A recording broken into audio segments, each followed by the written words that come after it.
In Montauk, New York, Maddie rushes out of her house when she sees her ex Gary use his tow truck to take away her car. It turns out the vehicle is getting repossessed because she owes property taxes on the home she inherited from her mother, and her sources of income are only bartending and Uber driving. Without the car, there are even fewer chances of paying that debt. Gary is mad at Maddie because she ghosted him, but Maddie still tries to flirt with him and says she's been thinking about him all this time. At first Gary seems to believe her, but then Maddie's late-night guest comes out of the house too. Maddie tries to pretend he's a cousin, but the guy begins getting affectionate, so Gary leaves with the car. Now Maddie has no choice but to rollerblade to work. On her way there, she sees Gary's tow truck parked nearby while Gary is inside a store getting food. She immediately uses the chance to unfasten her car from the truck and tries to drive away, but she forgets about the extra hook and now she's stuck there for Gary to see. When he comes out, he lifts the hook and calls the police. Moments later, Maddie is bailed out by a friend and rushes to work. At the bar, a guy tries to ask for a drink minutes before they're properly open, so Maddie ends up arguing with him to the point where the manager scolds her and sends her to do something else. While folding napkins, Maddie rants about her situation to her pregnant friend Sarah and her husband Jim. At that moment, Sarah finds an unusual Craigslist post. Two helicopter parents are looking for a woman in her early 20s to date their introverted 19-year-old son for the whole summer, and the payment would be a Buick Regal car. Maddie decides to apply even if she's older. The next day, Maddie rollerblades to the family's house, which takes extra effort because she has to make her way up an elevated road and a set of stairs. The Beckers ask some basic questions, and when they learn that Maddie is 32, they hesitate to hire her. However, Maddie quickly makes up a speech, saying that if the ad was still up is because all the other young girls failed them. So what they need is someone mature enough that will help their son gain experience in dating and guide him to become a proper man. The Beckers like the idea and explain the situation. Their son Percy is a 19-year-old introvert, the socially shy kind that doesn't talk to anyone unless it's online. He doesn't drink, doesn't smoke, and doesn't go to parties. The parents are worried that he is missing out on the teenage experience, and they want him to have fun, learn how to date, and build up his confidence before he goes off to Princeton. Maddie gets the job, but before she leaves the parents tell her that Percy mustn't know the truth. She must keep it natural to make him feel better about himself. After borrowing Jim's old van, Maddie puts on a seductive dress and shows up at the animal shelter Percy volunteers at, where she specifically asks for his help while she pretends she wants to adopt a dog. Percy shows her a dog named Milo while Maddie keeps flirting and throwing lots of innuendo to no avail. Then they go to the office to fill out her application and Maddie has to drag a small couch to the desk to keep on flirting, but the couch is too low and she doesn't cause a good impression. She keeps on flirting while Percy asks her questions, which makes him uncomfortable. He decides to end the interview quickly, but Maddie needs an excuse to keep on talking to him and offers him a ride home because she knows his address. When Percy wonders how she knows that, Maddie saves her mistake by saying it's on his bag. At that moment Percy's co-worker Crispin comes to see what's going on, and Percy takes the chance to say he's leaving early. Maddie follows him outside and finds him grabbing his bicycle, so she offers to give him a ride again and puts the bicycle in the back of the van to prove he can't say no. Once they're on the road, Maddie tries her best to carry on a proper conversation and makes a joke about Percy being her hostage. Between this and the creepy things in the back of the van, Percy is getting a little scared. When Maddie takes a different route, Percy tries to ask for help with his phone but Maddie takes it from him.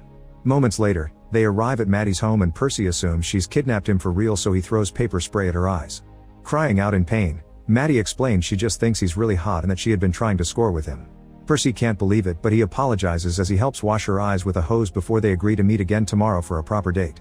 The following evening, Maddie is waiting at a bar and sees Percy arrive wearing a suit with short pants because of the hot weather. The waitress asks for their order and Percy tries to get a soda, but Maddie changes it for a cocktail so he can learn to live a little. When their drinks arrive, Percy spits it out as soon as he takes a sip, and Maddie has to force him to drink more so he can learn to handle alcohol before college. She tries to keep up conversation again, but Percy is always shy and awkward. Suddenly they're uninterrupted by one of Maddie's ex-boyfriends, who brags about being married now and mocks Maddie for ghosting him. However, Maddie insults him with some good burns until he leaves. Afterward, Maddie and Percy go for a walk on the beach. Maddie asks Percy to go skinny dipping with him, but Percy refuses and an argument ensues. To distract him, Maddie starts undressing slowly to let him take a good look before she jumps into the water. Not wanting to be left behind, Percy soon joins her, and Maddie wraps her arms around him to try to get him in the mood. Suddenly a group of drunk teenagers appear on the beach and make fun of them before stealing their clothes. Maddie yells at them, and when the teens don't listen, she comes out of the water naked to throw sand at their faces and start beating them up. The teens defend themselves and Maddie gets kicked in her delicate area but she recovers quickly and body slams a guy, scaring the group into leaving. Then Maddie goes back to Percy, but he disapproves of Maddie's use of violence, which angers Maddie as she points out that it was self-defense and that Percy needs to learn how to stand up for himself. She also tries to get busy with him, but Percy explains he can't do it with strangers. He needs to have a connection first, especially for his first time. Annoyed and frustrated, Maddie leaves the water and dresses up before getting in the car, bringing Percy's things with her. A naked Percy follows her and demands to have his clothes and phone back, but Maddie only gives him his clothes before starting to back off. Desperate, a naked Percy jumps on the hood of her car and keeps asking for his phone, but Maddie doesn't care and begins driving with Percy still on the hood. When they make it to the road, their shenanigans get the attention of the cops, and Maddie worries about potentially losing her license. In order to lose the police, she dangerously drives past the incoming train. Afterward, the duo goes to Maddie's house, where she begins a dance for Percy. When Maddie asks Percy to hit her rear, he doesn't know how and ends up kicking her. Next, Maddie tries to dance on his lap, but Percy complains about the weight on his thigh, so Maddie switches their positions, moving him like a baby on her lap instead. Then Maddie asks again if he wants to get down to business, and when Percy begins explaining he wants to but he's too nervous because of his lack of experience, he suddenly begins feeling itchy. Maddie raises his shirt and discovers he's got a rash caused by his anxiety, but she doesn't judge. She immediately grabs some cream and helps him out. Feeling comforted, Percy opens up about how he dislikes being socially awkward because he's never made friends unless it's online or his former nanny.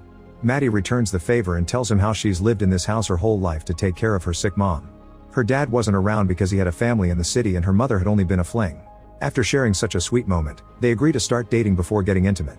The next few days, Maddie and Percy begin spending lots of time together. They walk Milo and other dogs from the shelter, play laser tag, and win lots of things at the arcade, where they tease a kid until they get kicked out. They have lots of fun together, and Percy starts becoming more comfortable around Maddie. At the arcade, he spent his tickets on a beer hat for her and also gets a finger trap that he tricks her into using with him. Maddie freaks out, but Percy is patient and teaches him how to get out of it. They start chatting and they learn more about each other, like the fact neither of them went to their proms. Maddie also tells him that she once wrote to her dad to ask why he wouldn't visit her, but the letter returned unopened. Having this vulnerable moment allows Percy to gather courage and finally kiss Maddie. Afterward, they go for a walk and bump into Percy's former nanny Jody, who turns out to be a middle-aged guy. Jody notices they want a frisbee at the arcade and throws it for Percy to go pick it up.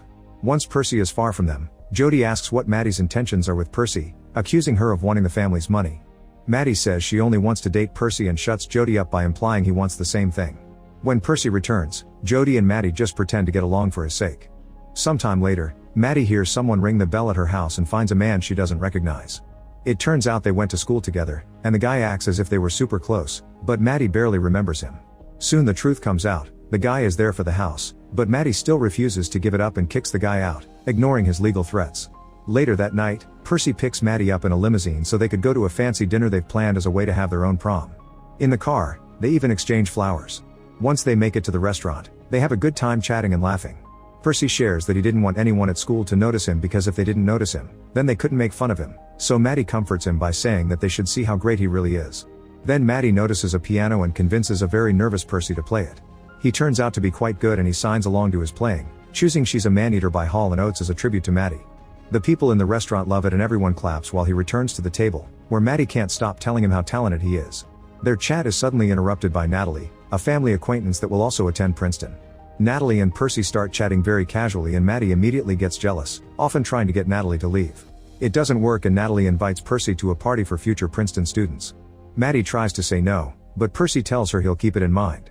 After Natalie leaves, Percy brings up the subject of his college plans and how they could see each other on the weekends, but Maddie explains she doesn't do long distance. For her, this is a summer fling that will end when Percy leaves. Hurt, Percy storms out and Maddie immediately follows him into the limousine, but they awkwardly sit very far from each other and Percy begins getting drunk, which is a first for him. Suddenly Maddie notices they're going in a weird direction and Percy explains they're going to Natalie's party. It was Maddie who told him to hang out with school friends more, so if she doesn't want to attend, she shouldn't come. The limousine stops and Percy rushes into the party, dropping his flower in the way. After some hesitation, Maddie follows him inside only to lose him in the crowd. Maddie starts asking around for Percy, but all the youngsters judge her for being a grown woman trying to fit in with the teens and whenever she responds rudely, they threaten with recording her for social media. Eventually 2 girls inform her that Percy went to a room with Natalie. Worried that Percy may be having his first time with someone else, Maddie rushes upstairs and begins checking every room, getting disappointed that the new generation wasn't doing the dirty. At last she finds a locked room and since nobody answers when she knocks, she runs and throws her full body against the door to break it down. Natalie and Percy are together and half undressed, but Natalie swears that nothing happened because Percy is drunk. He also confesses he took something. Maddie immediately takes Percy to the bathroom and forces him to throw up everything, but it turns out he only took medicine for his hangover, not anything illegal. At that moment the party host arrives with his parents, who begin arguing with Maddie because she's an adult in a teen party. Percy won't let anyone insult Maddie and tries to punch the father, but the guy dodges and he ends up punching Maddie on the neck instead. The couple leaves the party, and in the limo, Percy lies his head on Maddie's lap so she can comfort him while he apologizes for accidentally hitting her.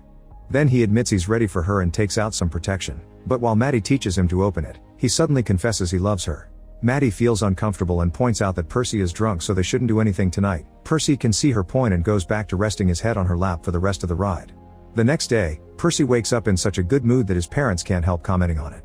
Percy says he finally wants to get his own driving license so he can drive his girlfriend around, and his parents are incredibly happy to see him coming out of his shell. However, the happiness instantly disappears when Percy tells them he isn't going to Princeton because he wants to stay in Montauk with Maddie. The Beckers tell Percy to wait for them in the car, and once he's gone, they call Maddie, who informs them that she wants to cancel the deal because Percy is getting too attached. The parents agree and tell her that she still gets the car because she did bring Percy out of his shell, but the last thing she needs to do before breaking up is to convince him to go to Princeton. While Maddie accepts, Percy is fooling around with the technology in the car and accidentally connects to the phone, which causes him to hear the last bit of the conversation, and his heart breaks by learning Maddie had only been paid to be with him. After thinking about it, Percy invites Maddie to lunch without his parents' knowledge, and the Beckers are shocked when Maddie shows up at their door.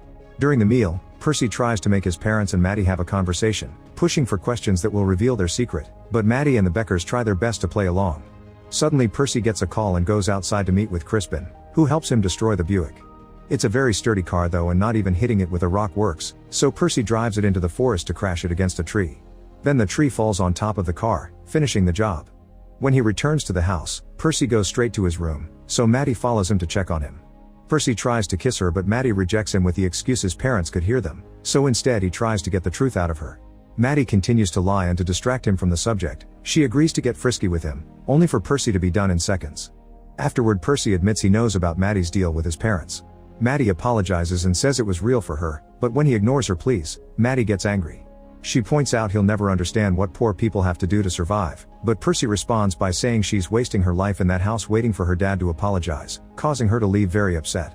Sometime later, Percy confronts his parents and asks them to stop doing everything for him and to let him fail or succeed on his own. The breakup is hard on him though, and he goes back to being an introvert that stays in his room playing video games. Meanwhile, Maddie still receives the damaged car, which she begins using for her Uber driving job. Clients are often wary when they see her arrive, but she forces them into the car anyway. By working hard in the bar and driving, Maddie eventually saves enough money to pay her debts.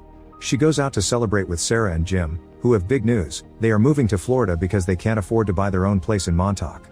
Maddie is shocked that they're leaving, but Sarah tells her that she's even more shocked that Maddie is staying despite how unhappy she seems to be here. To prove she's actually doing well, Maddie takes a guy home, but she suddenly finds herself trying to know him better instead of getting frisky with him because she wants a connection. The guy finds Percy's finger trap and tricks Maddie into using it, but instead of his finger, he uses his banana, so Maddie kicks him out. The next morning, Maddie finds the letter and realizes that she needs to move on. She burns the letter, fixes the car, apologizes to Gary with a hug, and then decides to sell her house, but with a catch. She also wants to apologize to Percy, but he won't answer her messages, so Maddie begins looking for him everywhere. Jody and Crispin are mad at her and won't help her, but Percy's parents tell her he'll be at the Princeton mixer. Maddie goes there and apologizes as she explains their friendship was real, but when Percy ignores her and tries to leave, Maddie jumps on top of his car's hood. Taking inspiration from her past shenanigans, Percy begins driving around with Maddie still on the hood, hitting lots of things on the way and accidentally setting Maddie's jacket on fire. Panicking, Percy drives the vehicle into the sea to put out the flames and gets out of the car to help her. Maddie takes the chance to apologize to Percy, who cries as he forgives her. The duo stays on the beach and talks about their plans for the future. Percy is going to Princeton after all, and Maddie will be moving to California. Then they agree to stay friends. Sometime later, Maddie finally sells her house, but in a way that is going to Sarah and Jim so they don't have to move and can raise their child here. Percy says goodbye to his parents and leaves the house to find Maddie offering him a ride to Princeton on her way to California.